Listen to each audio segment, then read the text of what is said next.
Combate, a trincheira do contribuinte. Menos impostos, mais empregos.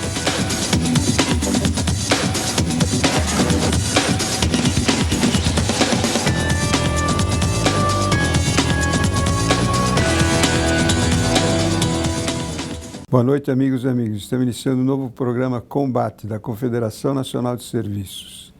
E o nosso lema continua sendo o mesmo: menos impostos e mais empregos. E para conversar um pouquinho sobre isso e sobre o futuro do nosso sistema financeiro e fiscal, convidamos o Antônio Carlos da Silva, que é o nosso representante do SESCOM. Gostaria muito de parabenizá-lo pelo trabalho que vocês estão fazendo lá no SESCOM e gostaríamos de saber de vocês um pouco mais como é que vocês estão vendo essa questão futura do sistema fiscal nosso. Boa noite. Obrigado, presidente. É um prazer estar aqui com vocês para a gente conversar um pouquinho aí sobre essas mudanças todas do nosso novo ordenamento tributário, né? Muita coisa mudando. Vamos passar por uma nova realidade, né? Uma mudança completamente disruptiva no nosso sistema tributário. E tem muita coisa para conversar sobre isso. Prazer estar aqui com vocês. E o Roberto, que sempre inicia o nosso programa. As perguntas, por favor, Roberto, a palavra é sua. Obrigado. Antônio Carlos Santos, você presidente do SESCOM, que congrega exatamente as empresas de contabilidade, está nesse meio do muito em cima do que está nos acontecendo em relação ao tributário.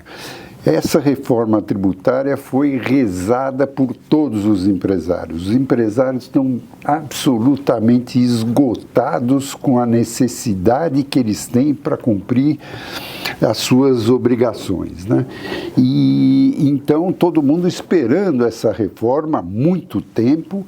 Agora que a reforma está chegando, todo mundo muito apreensivo, porque vão ter novos mecanismos, uma nova tributação e, principalmente, que era o que eu gostaria de escutar de você, Antônio Carlos, um período onde vai ter uma bitributação, biconformidade, né? Então, nesse período onde nós vamos ter que fazer a contabilidade de duas formas, é uma coisa que está preocupando muito os empresários.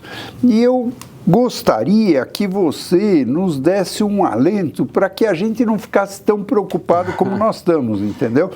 Para você nos dizer que falar, olha, vai ser tudo tranquilo, vocês não vão ter problema, as nossas empresas de contabilidade vão, inclusive, diminuir a cobrança para as empresas, porque apesar de aumentar o serviço, nós precisamos colaborar. Eu gostaria de escutar de você essas boas palavras, doutor Carlos. Vamos lá. Bom, vamos lá. Vamos tentar traduzir um pouquinho esse cenário todo que a gente está vivendo.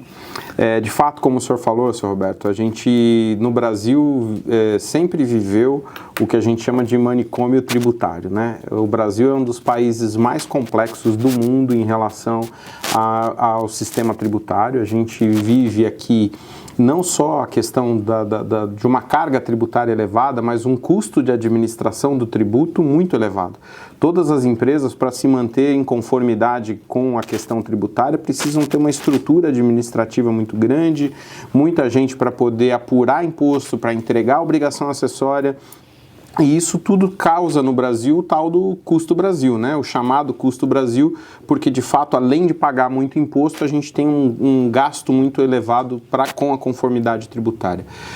Isso além da insegurança jurídica, né? Muitas empresas não conseguem ter certeza se estão apurando o imposto de forma correta, apuram, recolhem, dali a alguns anos vem o governo, vem a fiscalização e ainda questiona a maneira como as empresas apuram os impostos. A nossa fiscalização, ela interpreta a lei de uma forma e que às vezes pega as empresas exatamente do lado contrário. Isso, né? Vem exatamente pelo fato de nós termos uma legislação tributária muito interpretativa. Muitas vezes a interpretação vem sobre o viés da arrecadação Então você tem exemplos, por exemplo, do PIS e da COFINS, sempre, né? Você pega o PIS e a COFINS, por exemplo, ele foi criado, né, num determinado momento e depois você percebe as fiscalizações todas mudando o entendimento em relação ao que se pode, o que não se pode tomar crédito, isso tudo muito com um viés arrecadatório. Hoje, para você fazer uma interpretação de PIS e COFINS sobre o que se pode ou não pode tomar crédito, não adianta só olhar a legislação, você tem que olhar muitas soluções de consulta da Receita para ver empresas que foram fiscalizadas e aquilo que a Receita Você não interpreta. acha que, exatamente em função dessas interpretações que muitas vezes são ilegais, não vai ter muita judicialização sobre essa parte financeira? Então, mas aí é que entra, por isso é que entra talvez a notícia mais auspiciosa aí do que a gente está falando sobre a nova reforma tributária, é que a gente vai para um modelo muito mais simplificado de apuração e de regramento tributário, né? Ou seja, a gente parte agora para uma nova regra, por exemplo, de creditamento, que a gente chama de não cumulatividade plena, porque vou dar pequenos exemplos aqui para não ser muito técnico. No sistema atual, a gente pega um documento e fala assim, isso aqui eu posso tomar crédito de imposto? Isso sim, isso não. Isso sim, isso não. Esse é o nosso sistema atual. No sistema novo que está se criando, tudo pode tomar crédito. Só que tem o seguinte, tudo bem, só que essa reforma que pode tomar crédito só vai servir para apenas 30% do PIB, porque os outros 70% que são serviços não vão se beneficiar disso. Não, o serviço também vai se beneficiar disso, não na mesma proporção, obviamente. Mas o serviço está no fila. A gente vai chegar lá porque, assim, nem tudo, obviamente, nessa reforma, a gente não estou aqui para falar que a reforma tributária é boa para todo mundo, não é isso. Mas vamos falar primeiro sobre a questão das regras e sobre como essas regras facilitam o dia a dia das empresas em relação à questão da simplificação. A questão do creditamento de impostos é uma dessas regras. Outra regra que simplifica, imagina uma empresa com 10 filiais no Brasil, cada uma com uma filial num estado diferente. Ela precisa aplicar a regra tributária de cada um desses estados. Quando você unifica isso sobre uma regra nacional, tanto faz onde você esteja instalado, a regra é única. Imagina como isso simplifica a operação de uma empresa para quem hoje tem um departamento fiscal preparado para ter uma operação fiscal no Pará, uma operação fiscal em Curitiba. E agora a regra fiscal é a mesma. Você não precisa mais interpretar a regra de CMS do Pará, do Paraná, de São Paulo. Ou seja, você tem uma única regra fiscal e isso facilita muito. Esses são os prós. A gente também tem contras na reforma tributária e a gente pode falar deles. Mas esses são os prós. E esse pró é muito importante, né? Sim, ter uma dúvida. regra para todos os estados, porque fica muito confuso no modelo atual. Sim, a gente brinca que o Brasil não é para amadores. Tem muitas empresas que, quando empresas de fora do Brasil, por exemplo, quando decidem sobre um investimento na América do Sul, preferem ir para a Argentina, preferem ir para o Uruguai, preferem ir para o Paraguai sobre o aspecto regulatório, não é sobre o aspecto de mercado. O Brasil é o maior mercado da América do Sul, mas muitas empresas vão para outros países porque o aspecto regulatório aqui é o mais hostil que a gente tem dentro da América do Sul. Então, essa questão da reforma tributária, ela facilita sobre esse aspecto, porque a gente vai para um ordenamento tributário muito mais simples de se trabalhar. Mas essa é uma visão de longo prazo, né? Uma visão pelo menos para daqui a 7 ou 8 anos. O senhor comentou aí sobre a dificuldade que nós vamos ter para conviver com dois sistemas durante um determinado período. Então, nós vamos ter que trabalhar entre 2026 e 2032 com os dois sistemas. Ou seja, vamos ficar 7 anos tendo que trabalhar apurando imposto no regime antigo e no regime novo, porque isso de fato vai ter um período de transição. Durante esse período de 7 anos, eu diria que sob o aspecto regulatório piora, né? Porque nós vamos ter que ainda conviver com todo esse regime que eu comentei aqui, que é hostil para a gente, né? Ter que apurar PIS e COFINS e CMS sobre o regime antigo e ter que apurar o sistema novo. Então são 7 anos ruins, muito ruins, de ter que conviver com dois sistemas e depois, a partir de 2033, um cenário muito mais auspicioso, porque a gente está num sistema tributário bem melhor. E então, baseado nisso aqui, você acha então que você pode diminuir em termos custos operacionais? Já que simplifica do jeito que você está falando? Você fala em relação aos serviços, de contabilidade? Isso o mercado regula, presidente. É difícil a gente dizer o quanto, é difícil a gente determinar como é que vai funcionar preço de mercado para daqui a 7 anos, né?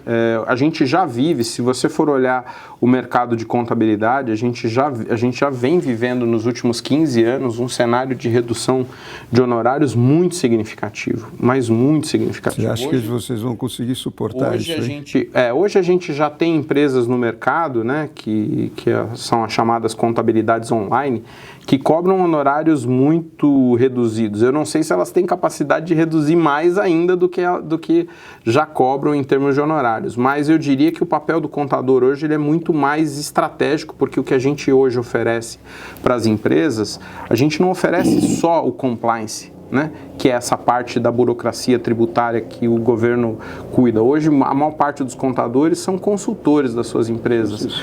Ajudam as empresas a montar orçamento, ajudam as empresas nos aspectos financeiros, né, em relação à tomada de decisão. Então, isso tudo tem um valor diferente do valor só do compliance, né? Se a gente for falar só das empresas que oferecem compliance, que é a regulação tributária, talvez essas empresas que só oferecem compliance estejam com um problema sério para o período pós-reforma, porque isso vai realmente se tornar mais simples. Mas eu acho que as empresas de contabilidade são mais que isso. Mas então elas vão se reciclar no novo sistema? Vão se reciclar no novo sistema, seguramente. Necessidade de fazer isso? Seguramente, como já vem se reciclando nos últimos anos, né? A maior parte das empresas hoje são muito mais consultivas do que eram há 10 anos atrás. Não mais guarda-livros? Não, de forma alguma. Pois isso é muito importante para saber. Abomina.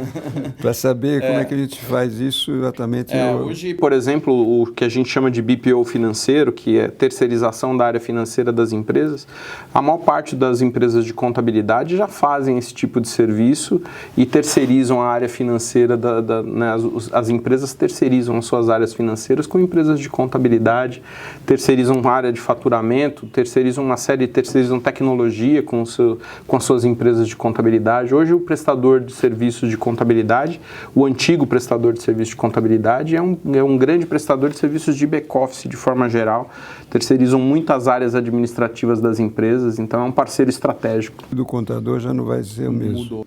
Aquele que apurava o imposto e entregava um DARF é um profissional em extinção. E hoje ele está fazendo isso mais online e essa parte só tributária, né?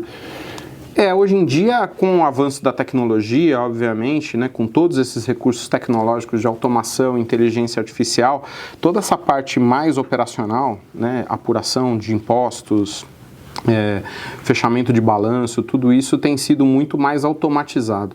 Por isso que eu digo que o papel hoje do contador tem sido muito mais estratégico, cada vez mais estratégico, dentro dos seus clientes, dentro de uma prestação de serviço de consultoria, para apoio efetivamente dos negócios. Hoje o profissional de contabilidade tem entendido que ele precisa fazer parte do sucesso do negócio dos seus clientes. Porque se ele não fizer parte do sucesso do negócio dos seus clientes, ele é facilmente trocado por uma outra empresa. Né? Hoje, como eu disse, nessas contabilidades online, oferecendo serviços aí por honorários muito baixos, mas com baixa prestação de serviço de consultoria, você realmente precisa fazer parte do sucesso do negócio do seu cliente. Você acha que vocês podem continuar mantendo o seu cliente sem aumentar os custos para o seu cliente, ou você acha que vai ter uma adaptação nesses custos dos processos atuais? Como eu digo, assim, acho que o mercado regula muito isso, porque hoje você tem cada vez mais empresas de contabilidade oferecendo um portfólio de soluções grande por preços cada vez mais justos, na minha opinião. E acho que isso você consegue encontrar no mercado. Qualquer empresa do mercado de prestação de serviço, do comércio, da indústria, tem uma vasta opção no mercado para encontrar profissionais de contabilidade muito qualificados, com uma prestação de serviço muito qualificada por bons preços. Agora, desculpe, Roberto, você está dando boa notícia para os tomadores de serviços de contabilidade, porque eles estavam preocupados com esses novos 2 sistemas que podiam aumentar os custos administrativos. O que você acha? Isso pode acontecer, obviamente, porque aqui aqui a gente não vai dizer que o serviço não vai aumentar para as empresas de contabilidade, não é algo que necessariamente vai acontecer, mas isso pode ser se isso acarretar em algumas empresas aumento do volume de serviço e aumento do número de horas de trabalho, pode ser que algumas empresas de fato tenham alguma cobrança adicional em relação a isso, mas como eu falei, isso é um ajuste interno e de cada empresa, né?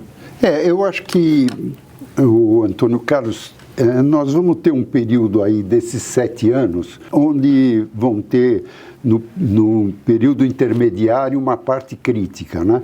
No começo, menos problema, no fim, menos problema, no meio é que vai ter um período um pouco complicado, né? Isso. Mas o que eu vejo que é muito importante, e eu gostaria de saber de você, é se você vê que as empresas que estão no seu sindicato, elas estão preparadas, ou tem bastante empresas preparadas, para prestar um serviço mais amplo do que a contabilidade, como você colocou. De fazer uma terceirização de uma parte da parte financeira, da parte tributária, tal, fazer uma prestação maior se as empresas estão preparadas para isso e se isso já é uma coisa que vem acontecendo. Sim, isso é uma coisa que vem acontecendo, as empresas de contabilidade estão muito preparadas para isso. Com relação ao tema da reforma tributária especificamente, obviamente é um tema novo, então o SESCOM, como missão institucional da nossa entidade, a gente vem trabalhando para preparar as empresas de contabilidade em relação a isso. A gente vem fazendo cursos, vem fazendo ciclo de palestras a respeito disso para os profissionais de contabilidade. No ano passado, rodamos o estado de São Paulo inteiro fazendo palestras nas nossas regionais. Nós temos 24 regionais espalhadas no estado de São Paulo. Esse ano, a partir do mês de maio, 8 de maio, a gente volta a fazer um ciclo de palestras pelo estado de São Paulo para falar sobre a regulamentação da reforma tributária. Então, é nossa missão preparar o nosso empresário de contabilidade para que ele possa prestar um serviço de qualidade para o seu cliente, oferecer informações corretas para o seu cliente em relação à reforma. A gente diz muito que o profissional de contabilidade é o protagonista desse momento da reforma. A gente opera a burocracia na ponta. É a gente que opera o sistema antigo e a gente que vai operar o sistema novo. Se o profissional de contabilidade não tiver conhecimento pleno dessas mudanças e não souber orientar o seu cliente, a gente brinca muito que se você não souber orientar o seu cliente, o colega do lado sabe. Então você tem risco de perder o seu cliente, você precisa saber o que está acontecendo para poder orientar. A maior parte dos empresários tem o contador como seu principal consultor. E ele tem a primeira dúvida que ele vai ter: o que vai acontecer com o meu negócio com a reforma tributária? Eu vou pagar mais? Eu vou pagar menos? Né? Eu vou ter uma carga tributária aumentada? E o contador precisa estar preparado para poder dar essas respostas. O Antônio Carlos, você está nos colocando que o SESCOM está fazendo esse trabalho no estado de São Paulo, preparando o pessoal, alertando, pedindo para o pessoal se preparar e tal, e é uma coisa que eu acredito que vai acontecer. Agora, como é que estão os outros estados do Brasil? Você sabe como é que isso está acontecendo no resto do Brasil? Eu acho que da mesma maneira, né? Nós participamos de uma federação, que é a FENACON. A FENACON também tem essa preocupação de orientar as empresas de contabilidade em relação a esse processo de mudança da reforma tributária. A própria federação vem fazendo um ciclo de palestras nos demais estados. Eu, pessoalmente, tenho amizade com outros presidentes de SESCONs em outros estados do Brasil e sei da preocupação deles também em orientar os empresários de contabilidade a respeito disso. O próprio Conselho Federal de Contabilidade também vem fazendo, CRCs, né, conselhos regionais. Então, é uma preocupação grande da classe contábil em orientar os profissionais de contabilidade em relação a essas mudanças. Então, nós estamos no bom caminho no Brasil inteiro, praticamente, né? Eu acredito que sim, senhor Roberto. Acho que, de fato, a gente está vivendo um momento de uma mudança profunda no nosso sistema tributário. É só o início dessa mudança. Vale lembrar que a gente está falando da reforma tributária do consumo. A gente já tem um projeto de lei que foi protocolado agora na Câmara sobre a reforma tributária do imposto de renda. Esse sim vai ainda um processo longo de discussão na Câmara, tem mudanças também bastante significativas nesse PL de discussão da reforma do imposto de renda. Temos uma reforma que interessa muito para o setor de serviços, que é a desoneração da folha de pagamento. Pois é, exatamente esse assunto que eu queria colocar. Extremamente importante para a gente, porque o setor de serviços foi muito penalizado pela reforma tributária do consumo, né? A gente teve um aumento de carga tributária no setor de serviços bastante relevante. E o que a gente imagina agora, porque eles colocam sempre a discussão de que o setor de serviço, quando se fala dos tributos sobre consumo, é o que sempre pagou menos em relação a comércio. Tem a discussão que eu acho que é mais importante a gente travar aqui, é o seguinte: eles colocam que o setor de serviço é o que sempre pagou menos em relação a comércio e indústria, mas eles não levam o INSS nessa conta, exatamente, porque nós somos os maiores empregadores desse país. Então eles não levam o INSS. É o setor de serviço. Então a reforma que nos interessa é a desoneração da folha. Vamos ver se agora eles equilibram a conta com a reforma da desoneração da folha. Nós estamos brigando, você já conhece o nosso plano, mas a gente está brigando desde o ano 2000 sobre essa desoneração. Nós fizemos um trabalho exatamente para ofertar para os governos que se sucederam desde esses anos uma alternativa de base tributária sobre a Previdência. Porque na atual situação, você tem uma base somente sobre o salário, essa conta não fecha para arrecadação.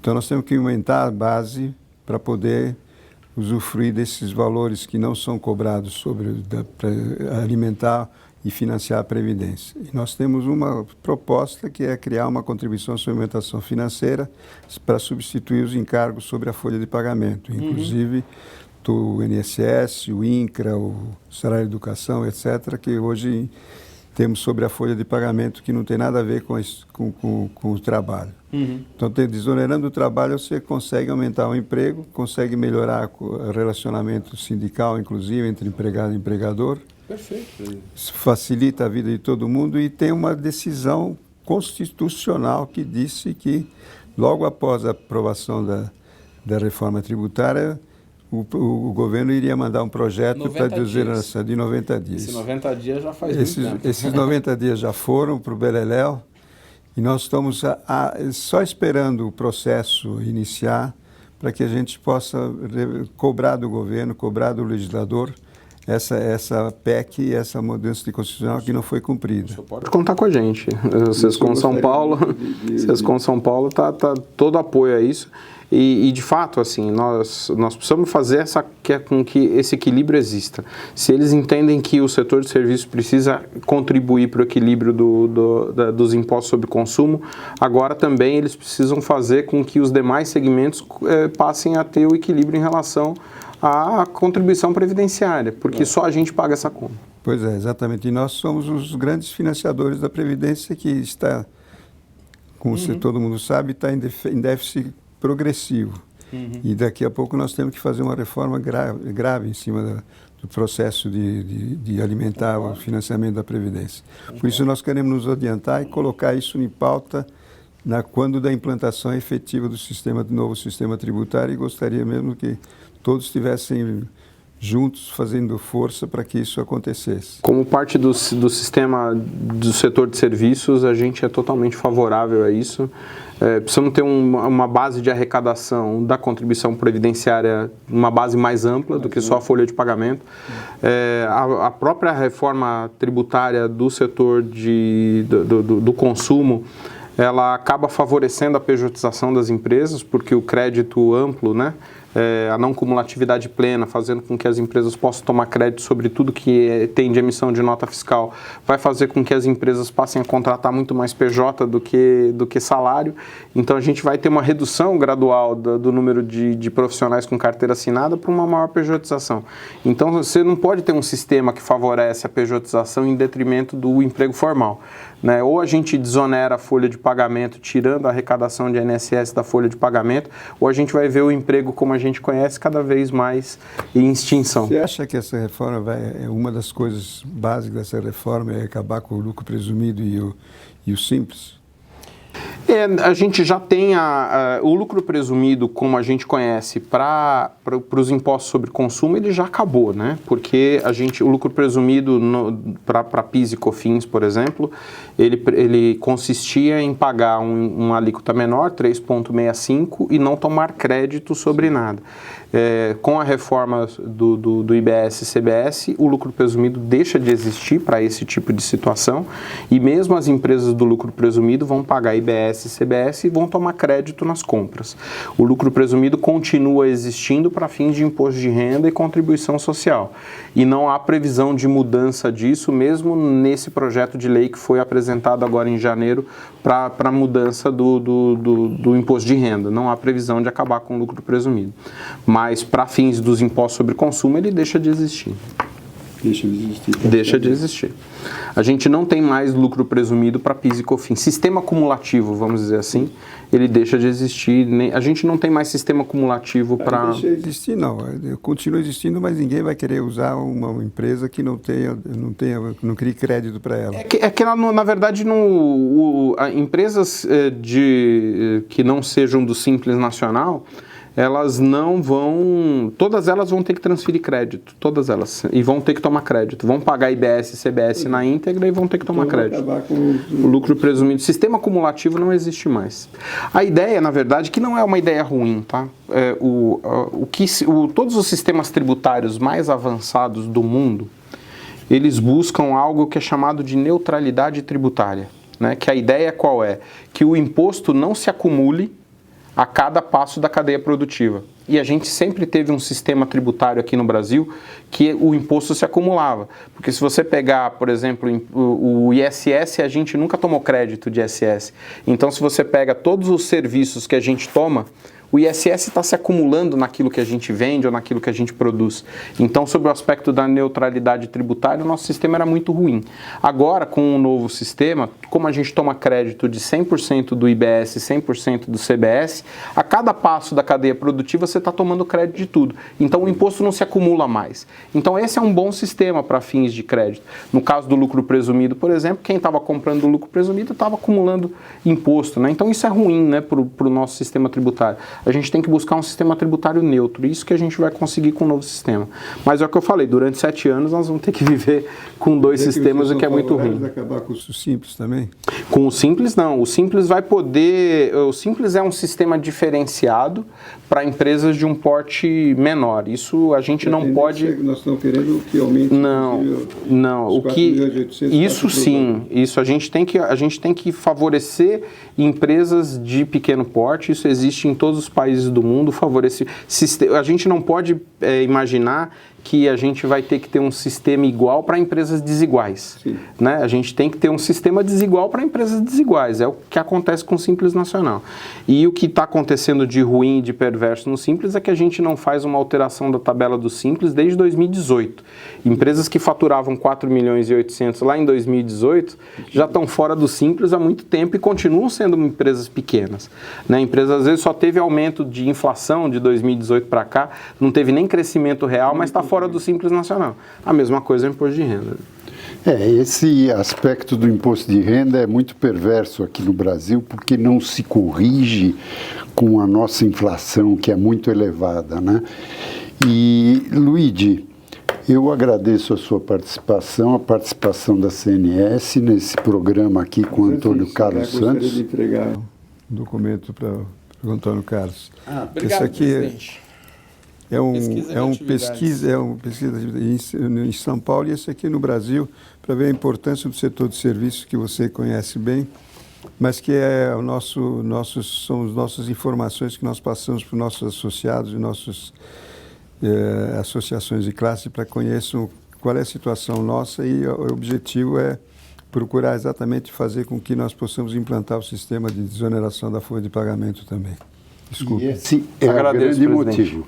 Não, eu queria te dar exatamente a oportunidade de entregar o material para o Antônio Carlos e agradecer o Antônio Carlos, o presidente da SESCOM São Paulo, pelas boas notícias que nos deu, boas notícias para o pessoal da sua área do sindicato, porque é uma boa notícia mostrar que os sindicatos hoje estão, as empresas de contabilidade estão evoluindo, chegando mais próxima dos seus clientes, prestando serviços diferenciados, e que são essas as evoluções que a gente precisa ter muito no Brasil, né?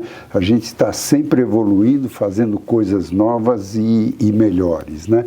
Então, eu agradeço a sua participação aqui e agradeço você, ao nosso telespectador, por participar do nosso programa Combate da CNS. E nós estaremos de volta aqui na próxima semana, no mesmo horário. Muito obrigado. Combate, a trincheira do contribuinte. Menos impostos, mais empregos.